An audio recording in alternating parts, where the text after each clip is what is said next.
Hello, viewers. This year has been particularly challenging for all of us, but a sector that has really been hit is a small business sector and small business owners. Today, we're going to be talking to the managing director of We Are All Essential, a wonderful organization that has grown so fast, that is mobilizing right across Canada and uniting small businesses together. So today we have Samantha Flatman. Samantha, thank you so much for joining us today. How are you? I'm doing great. Thank you so much for the invitation. I'm always happy to spread the word about our network, because there are hundreds of thousands of businesses that could be benefiting from our support, and we Yeah. just got to get the word to them, right? Yeah, super appreciate that. Well, let's start with you, Samantha. You're a serial entrepreneur. And when I read that, I was like, okay, so I was going to ask you, like, what has driven you to kind of spearhead this initiative? My own business has been affected. I've also worked in hospitality for like decades, Yeah. and I often fall back on that as I'm starting up new ventures. And yeah, I certainly was affected by the restrictions in lots of ways. My Mhm. income from that industry went down a good 70% right out of the gate Yeah, last year, totally. pretty much. And I in getting more involved in freedom movements, I was pushed out of one job for essentially protesting and spreading awareness online, and I was fired from another for Wow. similar reasons. And so, the hospitality sector, the health and wellness sectors are very much, close to my heart. And I really wanted to do something to help, not just those industries, but all small businesses. Yeah. You know, After getting let go and fired from, your job, you could have been like, oh crap, maybe I should stay quiet and, I do, just not talk about this. But instead, you chose a leadership position in this movement. So let's start with what stirred inside of you to say, screw it, like let's go real hard with this.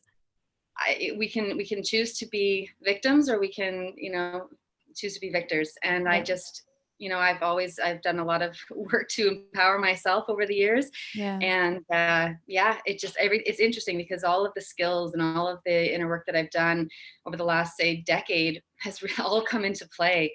I didn't necessarily think that I would be leading a movement, a Canada-wide movement. I've had to step into some bigger shoes, right? Public speaking and all that. But I Yeah. think that this is such a clear, it's so clear to me that, and I've seen so many others, these are unprecedented times, and it's time for all of us to step up in whatever way we can and take action in whatever way we can. Thank you. And I can absolutely relate with everything you just said in terms of like 10 years, the lead up and doing the inner work until this moment right here, right now. So thank you for that. Now, let's talk about the word essential. This this is essential, this is not essential, service based industries, organizations, like they've really been hit. So tell me about that word and how it's kind of come to head for you and what it really means. Yeah, well, I mean, according to the government, back in March of 2020, essential included a number of industries. I actually refreshed my memory before this call to say, Mm, okay, what did they deem essential?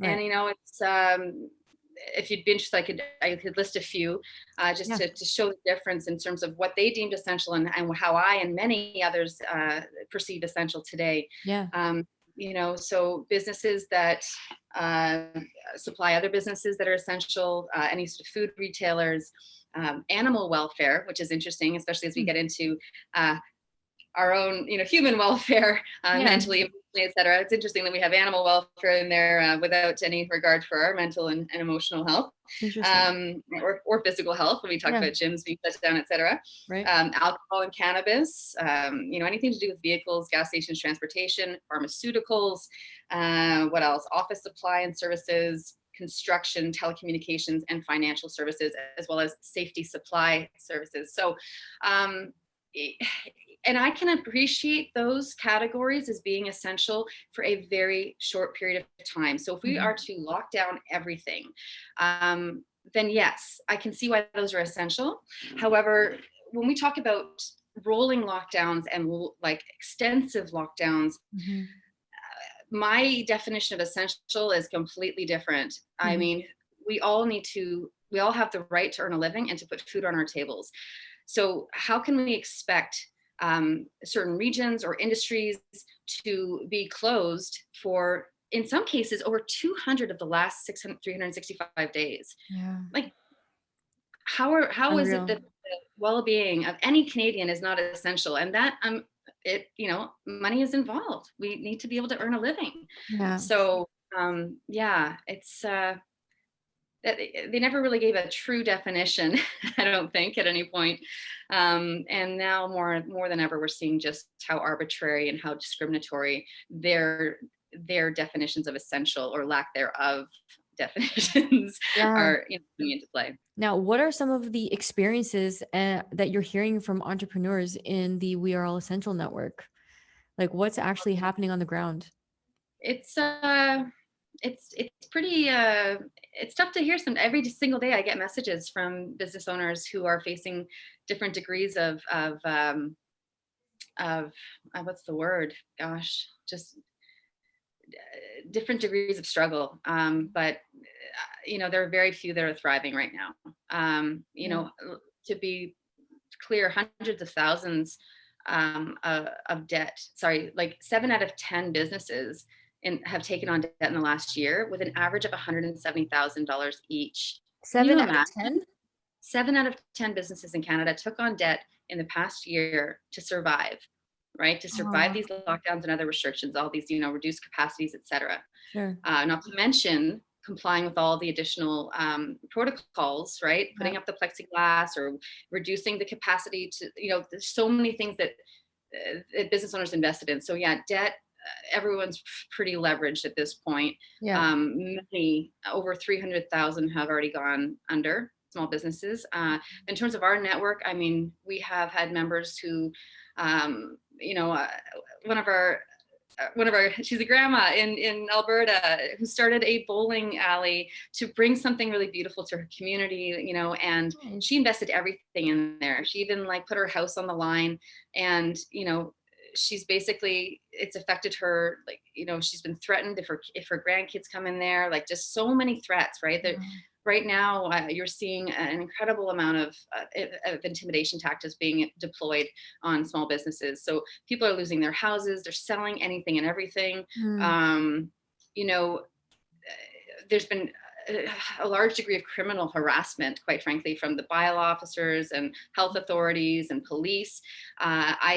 I get messages, like I talked to a woman the other night who admitted that she opened up. She didn't fully leverage our support. She wasn't, she just did it on her own, and unfortunately didn't know how to deal with that. And that's one of the things that we offer in our network, is just how do you approach opening up in a way that you're fully empowered and can exercise your rights and avoid unnecessary harassment and Backlash. fines, etc. Yeah. And she admitted she can't fight anymore, that she's literally having to look out for her own survival. She's on suicide watch at this point. Like, her doctor's Oh, checking in with her every day, right? wow. So, and everything in between. We've had members whose custody of their children has been threatened because of them taking a stand. Yeah, it's Oh, horrific. wow. That is so, like, so hard. Can you imagine, like, wanting to speak out and do something that you feel is in line with your soul, your spirit, but you can't because X, Y, and Z is gonna happen? Like, that's very damaging to, like, the internal human being system. Oh gosh, I can't remember. Thank you for sharing that because that's really tough. Yeah, and I'll add one more thing. I mean, um, also heard from a lot of businesses that started up shortly before this all came to, this Yeah. crisis came about. Yeah. And, they didn't qualify for loans. They didn't qualify for the measly grants that were offered. Yeah. And they've been carrying these hefty leases. Think about the overhead just with the lease, let alone all the other factors of operating a business, a brick and mortar business. Yeah. So to carry that for months on end with Yeah. no revenue in sight, with no even ability to plan ahead, right? When it comes to staffing or supplies, etc., there's been a complete lack of respect for business owners, and what it actually takes to operate a business. Yeah. And then we've had members who operating their businesses for decades, and they're still at risk of going under. So Mm. everything in between. How are you guys helping people understand their rights and exercising them in a way that, is not going to cause more harm? You know what, I will say we don't have an in-house legal team. We're not offering legal advice per se. Mhm. We do as a network. It's a very active network. We're all doing our own research. We're all bringing valuable trainings and support documents and such together. We also connect our members with existing organizations who are set up to fight for them legally. So Oh, good. organizations such as the Justice Center for Constitutional Freedoms, right? Uh, Rebel News has a Fight the Fines campaign. Yeah. Who else? Action for Canada. I mean, there's a number of groups. Stand Up Canada Solutions. So we very much are a hub to connect business owners with existing resources, and we also put together our own trainings based on what we've learned. And one of the most valuable ways in which we support members is member to member. So through Mm. our Telegram chats, through our Zoom meetups, we've been around for a few months now, and members have taken, have had the courage to stand up ahead of so many others and now have that experience, direct experience to share.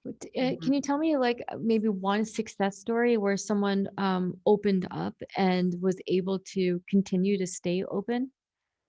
Absolutely. Yeah. Um, one of our most beautiful examples, I would say, is Pushing Ink Tattoo Parlor in Barrie, Ontario. He was the only business in his community to take a stand. He did so on his own, and he filmed everything so Mm. that he could show others that if he could do it, they could do it too. Wow. And within a matter of a couple of weeks, within a matter of hours, he had businesses reaching out to him. And within a matter of a couple of weeks, 300 businesses stood up with him in that region. And they effectively, they coordinated their efforts. They emailed and called every decision maker, and really put the pressure on. And they went from gray zone to red zone within a week, right? Wow. Um, and they're not stopping, right? And there's been some politics since then, and they're kind of back in the gray for now. But the fact is, and that's what we help to do, is help to sort of build hubs all across Canada so that they can really, coordinate with each other and be more powerful as a united front. So yeah, but he stayed open. He has never, he has basically never had an issue with getting clients. He has not been able to service all of his clients Yeah.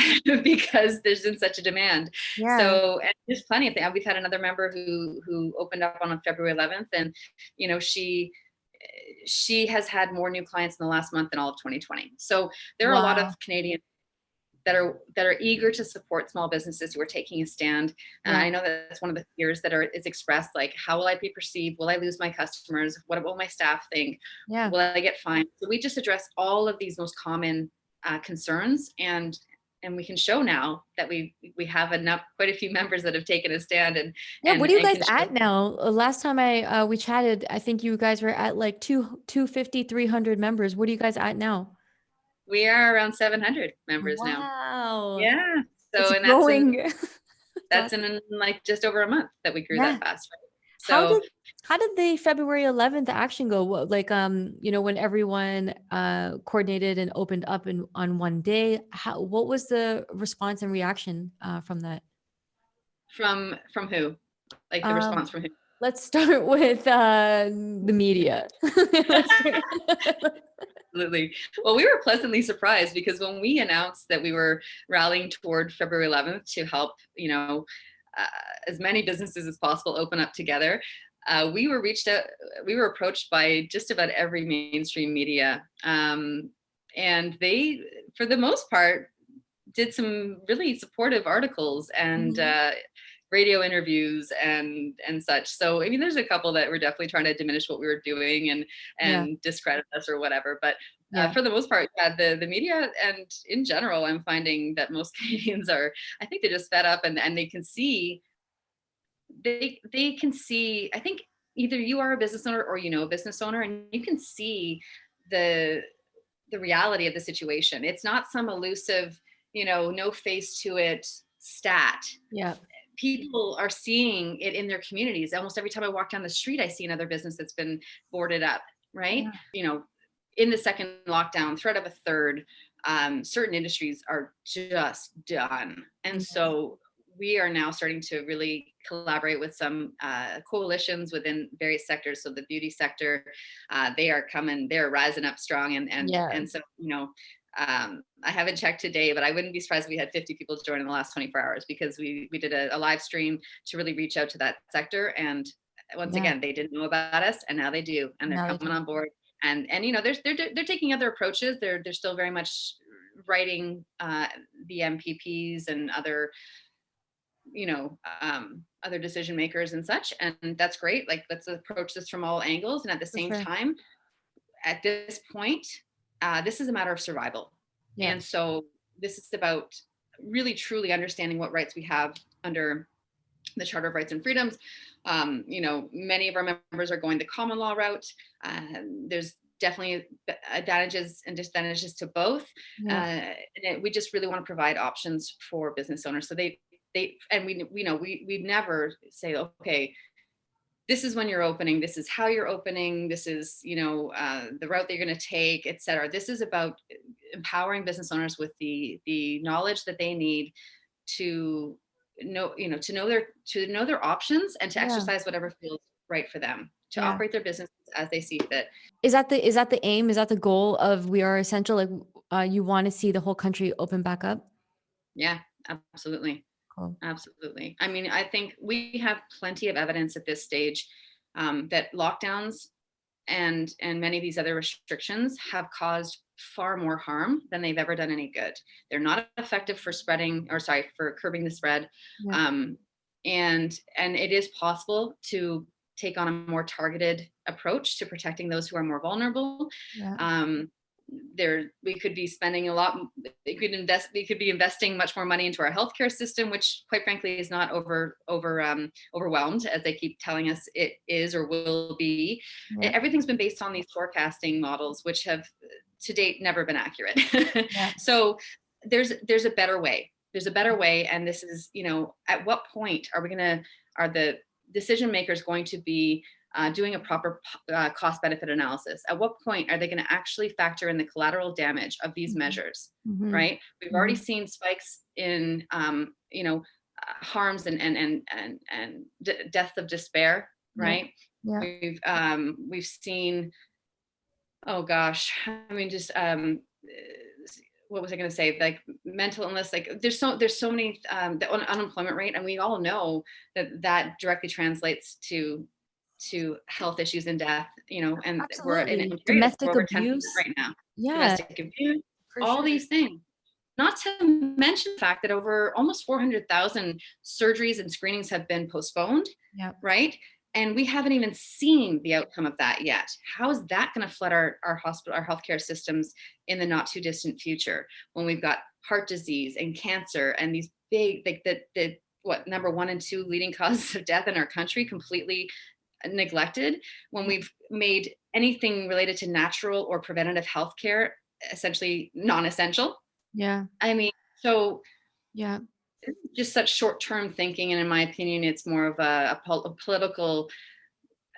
It's a political issue, and it's so unfortunate because they're putting their own careers ahead of the well-being of Canadians. So, Samantha, speaking of Canadians, what do you say to the people that are like, "Hey, small business owner, just go online. What's the big deal?" It's like not everyone has That's a what I say to that. It's for some industries that's possible, sure. But when you think about anything related to personal care, one-on-one services, et cetera, how are you supposed to get your hair cut online? Not everything can be adapted online. Not everything can be done curbside. It's not realistic. And so you're either, alienating a whole demographic, a whole sector, a whole industry or industries. And yeah, because yeah. I keep hearing that. And the other one that I keep hearing is, well, they're getting government grants. They're getting Mm. they're getting money. So what's the problem? They're getting the Yeah. certs. Well, I don't think any entrepreneur gets into business to rely on some sort of handout. These are independent um, beings that they just want to have the freedom to operate their business as is their right under the charter. And so what I would say is the vast majority, I don't have an exact number, but I would say quite a large percentage Yeah. was never eligible for the loans. And let's be honest, even if they did qualify for those loans, how are they planning to pay those back? You got to pay them back. Exactly. Right? Yeah. And the grants, I mean, I haven't heard of much more than 20,000. Well, when you're carrying $20,000 leases a month, how's that it's a drop in the bucket. It's Yeah. insulting. Yes. So, I think if they're going to continue these lockdowns, they actually have to step up and support businesses and really understand what it like really consult with these industries. What do they need? Right? They have been completely neglected. I've been hearing countless stories of business industries as a whole sending hundreds of emails, hundreds of phone calls, like or thousands probably. You know what I mean? Like this is not on the small business owners. They have done everything they've been asked to and then some. They have um, really tried to work with government on Mm. all levels, and they are getting completely ignored. They're not even getting a response back, and if they do, it's like some templated stuff that it's just they're not being heard. And to that point, I would say that associations, for the most part, are not fighting hard enough for these industries as well. They're the CFIB advocated for what 20%. Let's get them open to 20%. Well, you can't survive at 20% capacity. Yeah. Once again, not sustainable, not good enough, Yeah. and you know, so there's a lot of talk, not a lot of action. I Yeah. think that at this point, like I said, it's a matter of survival, and I think that more and more business owners and Canadians in general are starting to see the manipulation tactics that are being deployed, dangling these carrots like, oh, it's just going to be, a Two couple more of weeks, weeks. or it's just Yeah. going to be right, or it's just temporary, or it's just we can't rely on that. This Yeah. reminds me of like the medical doctors. We did a story with some frontline doctors, and it's so interesting because it sounds pretty much the same in the sense of like we've been trying to get a dialogue going, get a discussion going, and it's just like radio silence. Yeah, like who likes being ignored? Nobody. And what happens when you don't listen? Well, the person either starts to yell, louder, louder, louder, or they just shut down and eventually implode from the inside out because they are being suppressed and not able to express or be heard. And that is a big problem. Our members have definitely reached out to all levels of government, and have received very little communication back, if any. Okay. Um, the I'd say so we've been making every effort to reach out to associations. Yeah. Also, not getting a response back. We want to work with them, Yeah. right? We want Yeah. we want to help our members be heard, Yeah. and it's incredibly challenging to achieve that. But we're going to keep trying. I think we have an inside scoop to some of the associations now, so we're Okay. going to get them on the phone Great. and Yeah. and really ask them, what are you doing to support your members? Yeah. Because I've had plenty of people say, I would much rather they've canceled their memberships because they're not feeling supported, and they're like, I would rather donate that to you guys and just see what we Yeah. can do as a new sort of association, Yeah. to affect change, right? Because they haven't been supported for the past year, not nearly enough. So do you Yeah. think like will small businesses recover from this? Well, many have already gone under, as I mentioned, and unfortunately, I think even if some businesses were to open up fully Mhm. today, Mhm. that they may not make it still. Hmm. I can't speak for everybody, Yeah. but it's pretty dire right now. Well, the Uh, last number that I saw was 2.4 million out of work. According to CFIB, 200,000 businesses are about closed right across Canada. That's probably larger now because that was a few months ago, that number. Like, yeah, what's everyone doing? Like yeah. 2.4 million people out of work. Like, what? And So that's the thing, right? Think so. Small businesses are really truly the backbone of our economy. I believe they contribute roughly 97% to in taxes to, all of our municipal services and social services, and the jobs, right? Some of the hardest hit industries, like the hospitality industry. yeah, Um, you know, the hospitality industry was our fourth largest employer up until 2020. yeah, And you know think of the ripple effect. Not only are these businesses, as individuals and their own families, being devastated financially, but they're now having to lay off so many staff. And then so we've got so many Canadians relying on government support now too. yeah, um, I mean, but truly, like, if these small businesses don't survive, how are we going to sustain our communities? How are mm, we going to fund all of the things that we've come to rely on and benefit from as Canadians? How are our communities going to be? We're going to lose so much in the way of culture, and just like it's going to be a bunch of big box stores. And we've already heard companies like Walmart and Amazon actually talking about having more brick and mortar stores, or because they've been online, right? But like brick and mortar stores moving forward. And how are they going to do that? They're going to buy up all the cheap real estate that they basically helped to put out of business.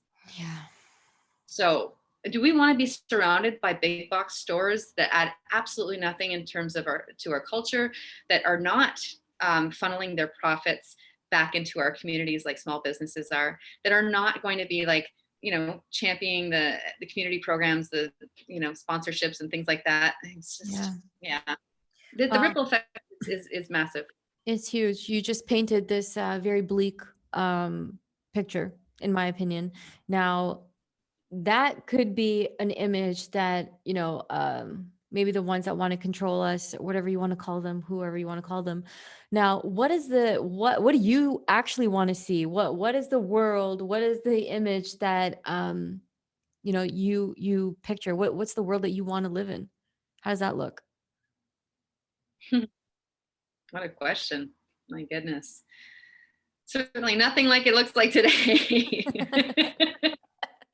uh, no, in all seriousness, you know, I've always, I've always wanted to see thriving communities that, are like back to basics, almost like, let's get back to the simple pleasures of what it is to be human. We've lost sight of that. I mean, especially going back to small businesses, like even restaurants and churches and fitness centers. Like, think about all the places that we used to go, and that would bring people together, and we'd have dialogue, and we'd have that Yeah. connection. Like, we're rapidly not only losing our rights and our freedoms, but we're losing our humanity. So I just think we have an opportunity.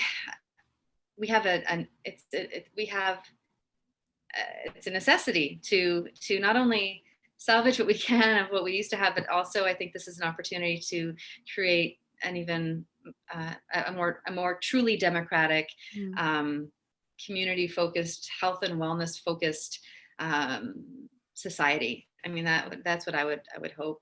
Yeah, Yeah, great. I think Thank I you. think we're going to learn some really tough lessons from all of this, Yeah. and unfortunately, it's probably going to get worse before it gets better. But hopefully, we never forget that this is where it can go. Yeah. This is, how corrupt it can get. This is how unhealthy our society as a whole can become, Mm. and how disconnected, um, and I don't know, lonely, and just unhappy we can become when we don't protect these fundamentals of what it is to be human and to live in a community together. Interconnected. I think it's that interconnectedness that we really thrive on as humans, and we often forget that. And we are like, ah, whatever, But it's like, wait a minute, no, our interpersonal relationships are absolutely essential to living a full, happy, and excited life.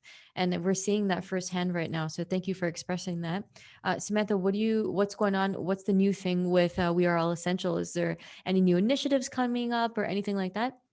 we encourage we encourage everyone who is suffering as a business owner to at least join us, get behind the scenes and start learning about some of your options, Hmm. and be supported on every level. We have an incredibly active, beautiful community that will Yeah. literally get on the phone with you and coach you through whatever is coming up for you.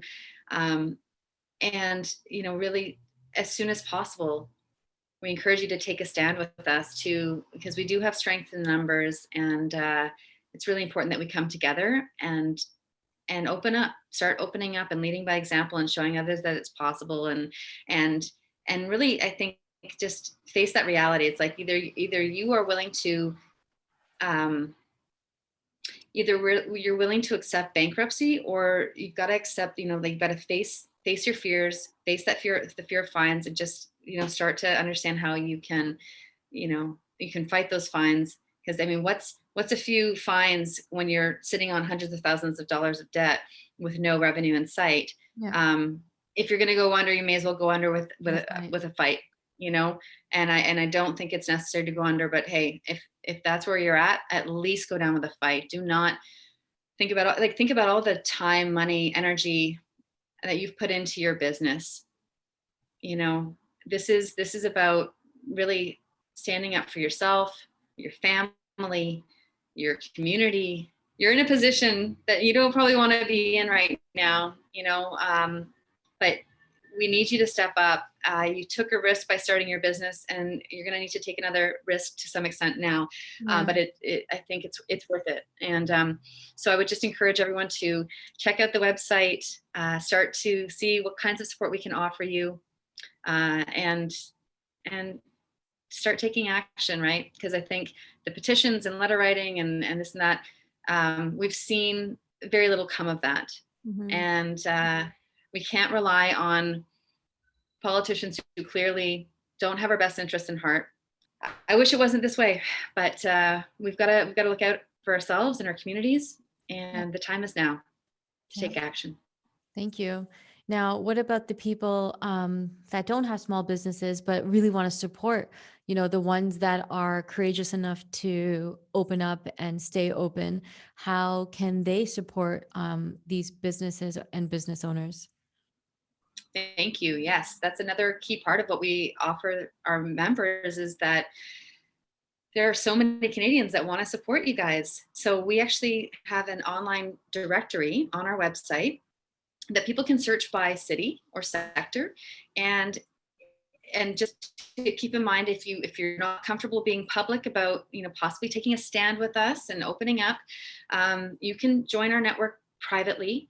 But those that choose to be public about their membership, you have the ability to benefit from so many Canadians that want to actually become clients of yours, because they stand for freedom too. And so, yeah, you'll have the benefit of, we're kind of building out a little bit of a freedom economy when you think about it, right? Because Kind there's a lot of, of people yeah. who just Yeah. don't have had enough, and they want to support anything that it takes us one step closer to restoring our rights and freedoms in Canada. And Yeah. that's one of and also, if you'd like to get directly involved with the initiative, we would love you to be a volunteer of ours. We've got a beautiful volunteer community of Mhm. hundreds of people coming together, and there's so many different ways that we can utilize your passions and your skills. Thank you so much, Samantha. This was such a pleasure to connect with you, and I can't wait to talk again. I'm sure we will very soon. So thank you so much. Thank you so much. And Pleasure to thank be you here. for watching. Yeah, and thank you for watching. We'll see you next time.